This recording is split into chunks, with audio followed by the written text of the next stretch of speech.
So I don't talk politics too awful often on my channel. That might change in the future. I have done political videos in the past, but typically they're based on random stuff, and sometimes it's an overarching political thing. Sometimes it's something that happened recently. I did some political videos back in like February or March that they went okay, but there was a couple people that were really upset with my opinion on things. I had an opinion that, like, judges on the Supreme Court, justices shouldn't be bringing like the religion into what they do with their rulings, But that all aside, I am going to talk about some politics now because I think that it's really important with the election coming up to kind of get this stuff out there and talk about it. And especially because I'm really excited after what happened this past weekend. As I'm recording this, so this is July 26th. Wow, it's already July. It's July 26th. It was a few days ago that Joe Biden dropped out of the presidential race and endorsed Kamala Harris as his replacement on the top of the ticket. So that was pretty cool. To put it into perspective, I've got a political podcast coming up where I'm going to be talking about politics, and I'm going to be talking about like my history and how I grew up with politics and that kind of thing. And you'll have to excuse the sounds around me, by the way. I'm not the only one here. But, the politics for me has never been something that I was super crazy about, I would vote, but I wasn't like overly political. And then 2016 happened, and everything since 2016, and things have just kind of like ramped up, right? And it feels like every week, every month, every election now is like the last election of our lives. Everything is taking on this super important theme. And really, for me, it's been especially since January 6, 2021. And I look at it this year and I look at what's at stake. Because let's get real, okay? You might not like, you might be more conservative in some of your policies. You might be more liberal in some of your policies. Maybe you vote Democrat, maybe you vote Republican, maybe you vote third party. But one thing that we all pretty much have in common is that we want to have a country, a country where we have freedom, where we can do what we want, where, for most of us, we don't want the government like intervening too much into our lives. We just kind of want to live and let live, right? But that's changed, and there are some people in this country, and there are some people, as in any country and anywhere in the world, there's always going to be people that are out for power, and that's all they care about. And they don't really care about whether other people are happy. They want to control other people's lives. And to an extent, that has been kind of held back in the United States.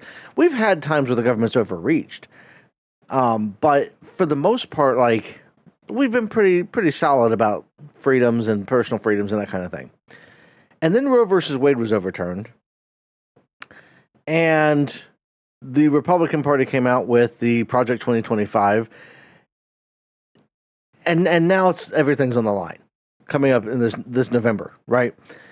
And you might not believe me on that, but the facts are there. You can go. I'm not going to go over the facts one by one. I'm not a political channel, so I'm not sitting here like going through the talking points of Project 2025 or any of that stuff.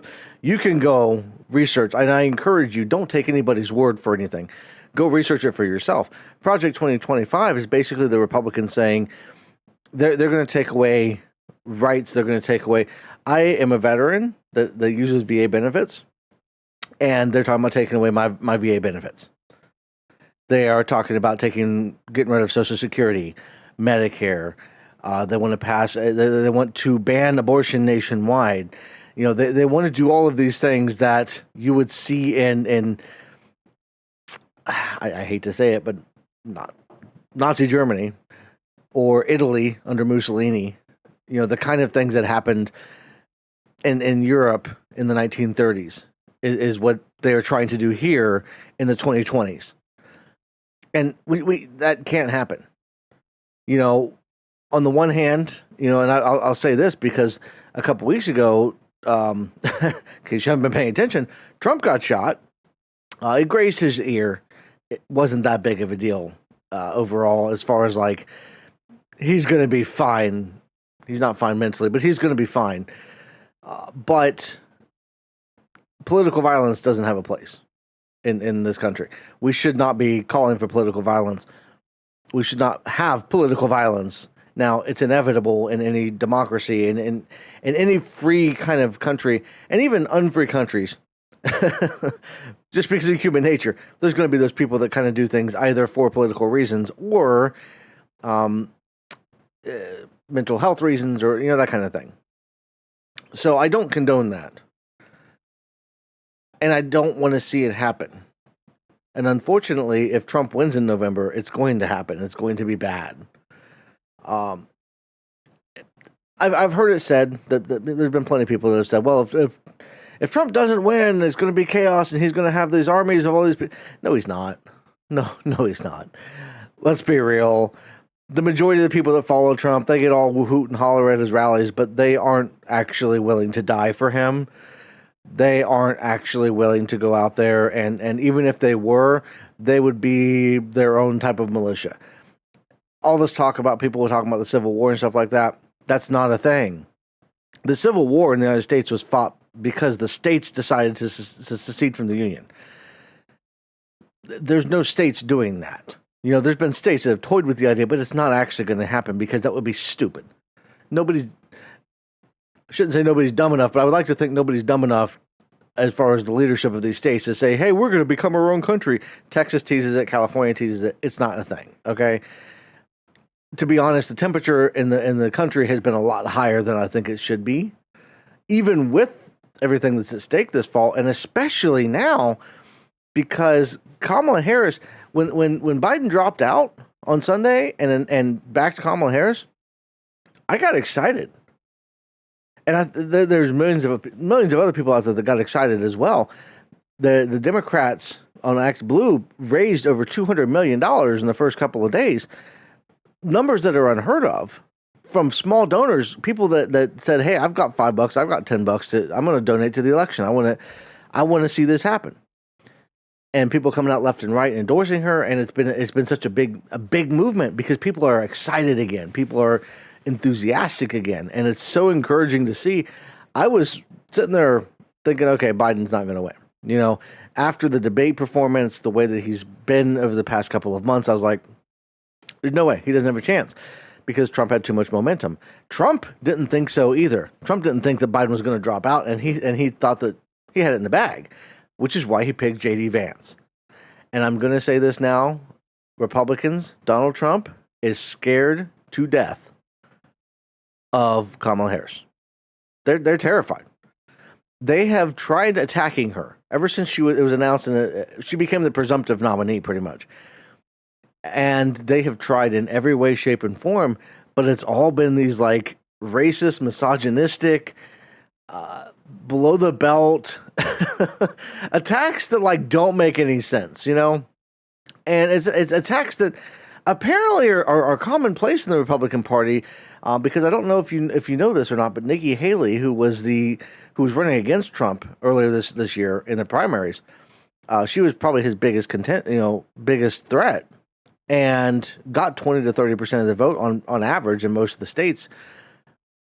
She said so many horrible things about him, and then turns around and kisses the ring at the convention. And then they asked her, why'd you do that? Why'd you turn around? You said all these things. Did you not mean them? Oh, no, that's just politics. That's just how we play. It was a really hard fought nomination process. And I'm like, no, that's not how any of this should work. Honestly, it's partially because the American people just aren't up with politics. They aren't up with policy.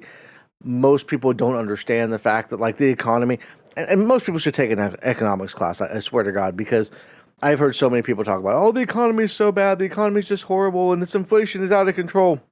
And yes, right after COVID, inflation was out of control. And things have been rough the past couple of years, but they're much improved. And the reason why inflation was out of control was because people had the money to spend. And now that's starting to run out. Inflation's come down. and the economy is improving. Things are getting better. Housing prices are coming down. Food prices are coming down. Things are improving, and all of that is because of Biden's policies.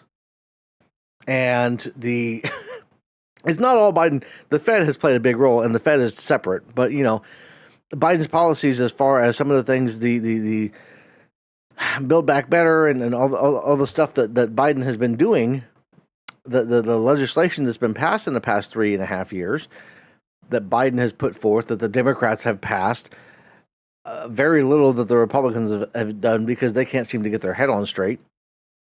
And now they're scared because the economy is getting better and things are starting to look better, and Republicans are freaking out. They don't know what to do. And it's kind of funny and kind of sad to watch at the same time. Mike Johnson came out. He's the Speaker of the House right now, right? Conservative asshole. But he came out and was like, well, we're going to sue the Democrats because you can't just pull out a nominee. First of all, Biden wasn't the party's nominee. Second of all, there's nothing legally binding about the primaries. You don't have to even have primaries. Parties can just put up whoever the hell they want as long as they have a convention and nominate that person. They don't have to have a primary, right? The primaries are not legally binding. What would have happened if something would have happened to Biden before, what would have happened then? Could you complain about it then?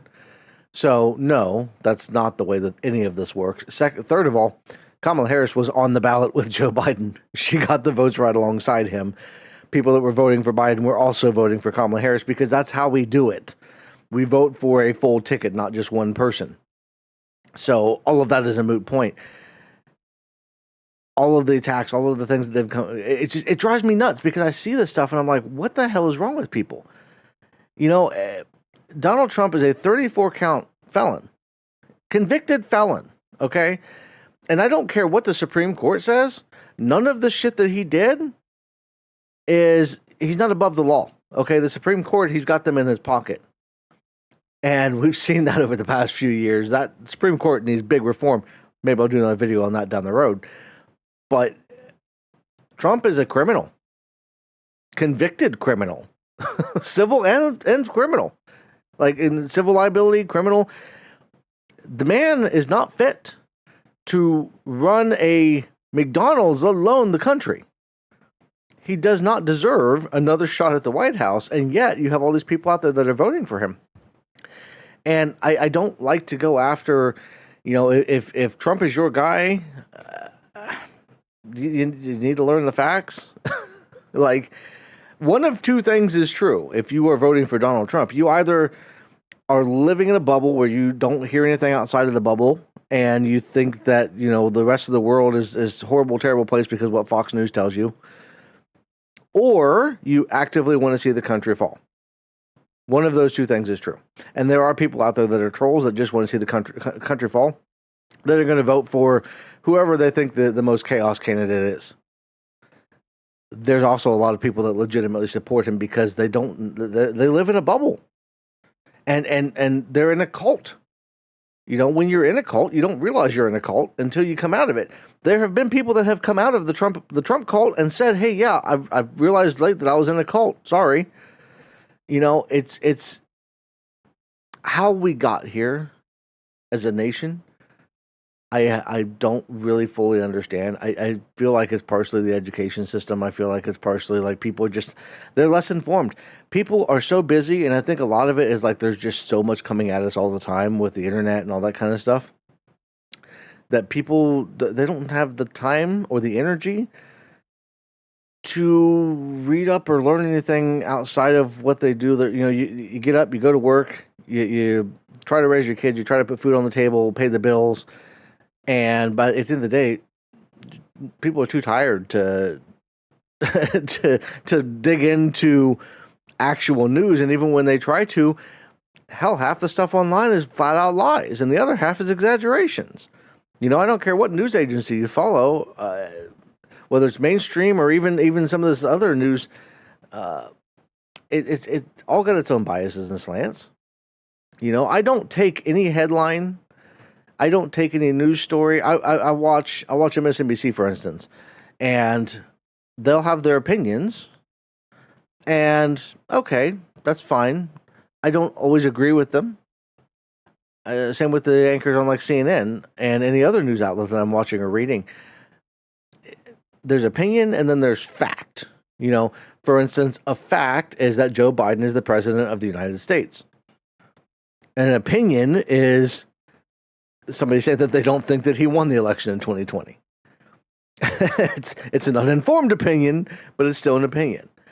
And that's where you have to kind of take the things that you read and see with a grain of salt. And I think that the critical thinking, logic, reason, all of this stuff that we really need to start promoting that in our education system. We really need to start. I do that with my own kids. I'm like, hey, you need to critically think about this stuff. Don't just take what I say.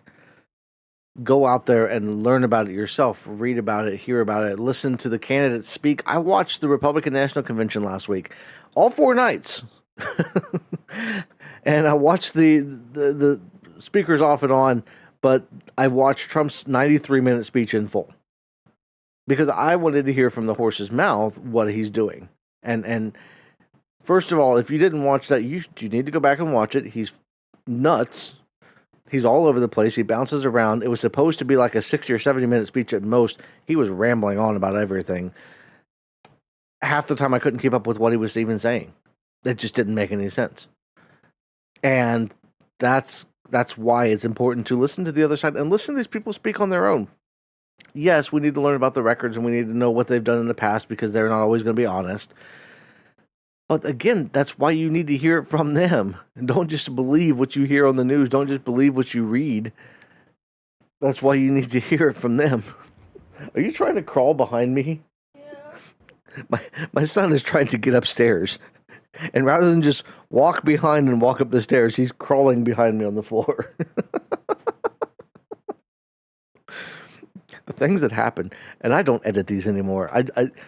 I've given to the point where I'm like, you know what, screw it. I'm just going to put whatever I feel like putting up. And that's why this video is happening right now, because I wanted to talk about this. Because I'm excited. I feel like it's that enthusiasm. I want it to carry over. You know, I want people around the country. And I think I'm being maybe a little over optimistic here. But given what I've seen, given the enthusiasm, I'm not going to be surprised if Kamala Harris wins in a landslide in November. Honestly, I think Texas, even Texas, can go blue this year. Not just because of Kamala Harris. Look at abortion. Abortion is something that over 70% of the country thinks that it should be up to a woman and her doctor. You know, or some form, allowed in some way, shape, or form. And yet there's states out there that are trying to take away those rights. Ohio. I live in Ohio. We had a referendum last year. We voted to add a constitutional amendment to the state constitution to make abortion legal in the state of Ohio because Republicans were making it illegal. They had a 6-week abortion ban. And DeWine and the Republican legislature they fought tooth and nail. And they tried like hell. Even after the amendment passed, the people of the state voted for the amendment. And even after it passed and the people had spoken, these Republican assholes were out here doing this. And they're not even Republicans anymore. I don't want to say that because I don't want to disparage. I know there might be somebody watching this that still thinks of themselves as a Republican, but they hate Trump and they hate what MAGA has done to the party. And I will. That's why I've been trying to change. Instead of saying Republican, I say Trump-Republican. Or the MAGA party, because it's not even a Republican thing. I voted Republican back in the day. And I wouldn't necessarily be against a Republican candidate, depending on what the policy stances are, you know, because I think that the government should step out and marriage equality is important. I think that if you should be able to marry whoever you love. I think that a woman should be able to choose a woman and her doctor should be able to make the decisions for her health. Because contrary to what Trump Republicans are saying, it's not just a woman shows up and says, hey, I got pregnant and I really don't want this kid. Can you take it out of me? Like, that's not how it works. You know, the majority of the time, these are women who want to have these children, who are going in and being told, hey, we can't do this procedure because it's been blocked. And sorry, the woman in Texas is a great example. That she's become kind of the poster child for it. needed a procedure done, needed desperately to have this procedure done, did not want to lose the child that she was pregnant with, but didn't have a choice, and was told in Texas, you can't get this done, sorry, by the state Supreme Court. And then she went out and she had to go to another state, and she might not be able to get pregnant again because they waited so long. You know, it's that kind of stuff, and that's why I get so passionate about this. I'll probably make more videos. This one's getting a little bit longer than I wanted to. But I just wanted to talk about this stuff because it's on my mind, and it's been driving me absolutely nuts because I'm seeing all these, and I'm seeing people talk about how, oh, we shouldn't get too excited. We don't know. No, get excited, get enthusiastic, and we gotta keep this country from. I fought for my country. I was in the military. I fought for this idea of America, of a free society, democracy, and I will be damned if I see it go down the drain because Donald Trump decides that his ego can't take a loss, even though he's lost every election that he's ever been in, the popular vote at least. The Electoral College is a whole nother topic. But Donald Trump is not popular. Donald Trump is not the way. And he needs to be defeated this November. So I'll have other videos talking about this. I'm trying a different camera today. I want to do more of these. I want to have these videos more often. I'm going to try to get them out like daily or every other day. Just little sit down vlogs and talk about whatever happens to be on my mind at the time. And, you know, among other things, I've got the podcast that came out every Friday. I'm trying to get a podcast out.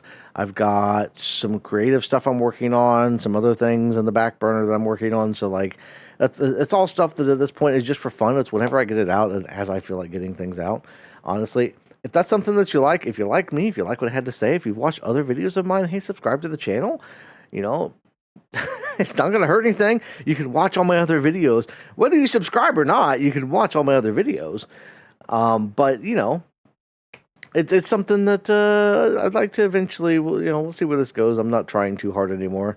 I've tried in the past, but I'm rambling. Okay. Thank you all for watching. Everybody have a great rest of your day, and I'll see you in the next one.